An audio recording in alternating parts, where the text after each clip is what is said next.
La misericordia de Dios nos ilumina por medio de lo que dice la Escritura. En el estudio El amor nos lleva a la salvación. En el capítulo El bautismo, en el subtítulo anterior, nos enseñó que Pablo tuvo un encuentro con Jesús y quedó ciego. Pero cuando recuperó la vista, empezó a ver diferente con mucho amor y cambió de vida que lo llevó a tomar una decisión de bautizarse. Hoy tendremos un subtítulo nuevo llamado Unas características del bautismo bíblico. Esta es una reseña. Para ser bautizado bíblicamente hay que creer, hay que arrepentirse, hay que hacer discípulos y ser sumergidos. Dios te siga bendiciendo por medio de lo que dice la Escritura. Damos gracias a Dios que nos da el privilegio de compartir su palabra.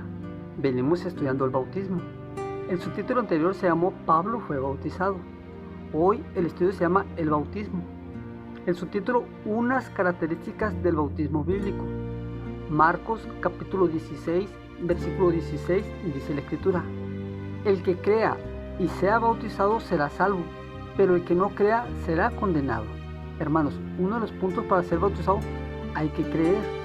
Vamos a ver qué nos dice Hechos capítulo 2, versículo 38, dice la Escritura. Pedro les dijo: arrepentidos y bautícese cada uno de vosotros en el nombre de Jesucristo para perdón de los pecados y recibiréis el don del Espíritu Santo. Hermanos, otra de las cosas para podernos bautizar, tenemos que arrepentirnos.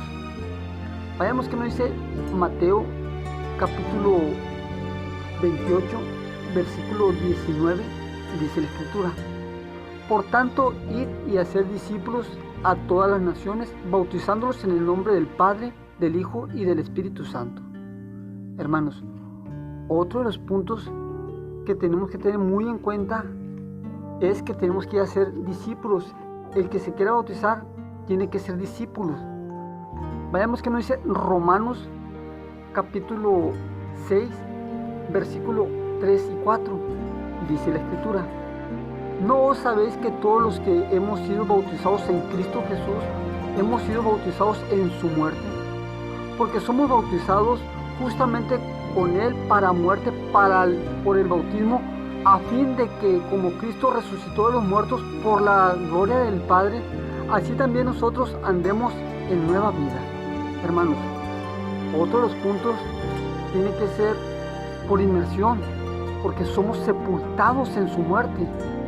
Uno de los ejemplos se encuentra en Mateo capítulo 3, versículo 16, dice la Escritura: y Jesús, después que fue bautizado, subió enseguida del agua, y en ese momento los cielos les fueron abiertos y vio el Espíritu de Dios que descendía como paloma y se posaba sobre él. Hermanos, otro de los puntos es por surgimiento. 4 características tiene que tener el bautizado: creer, arrepentirse, hacer discípulos, y es por inmersión. Hermano, si tú fuiste bautizado de niño, tenías que creer antes, arrepentirte antes, hacer discípulos antes, y también es por inmersión. No estoy hablando mal de nadie, ni de ninguna iglesia. Al contrario, la Biblia así lo registra, el cual algunos dirían: pero esto fue en los tiempos de Jesús. Hermanos, por eso cuando conocemos las cosas malas que hacemos, nos arrepentimos. Es porque ya conociste a Jesús. Ahí es donde entra y ya crees en Jesús, en su mismo bautismo, por inmersión. Por eso el próximo estudio se va a llamar el bautismo. El subtítulo: el etíope entendió las Escrituras. Dios te siga bendiciendo, hermano.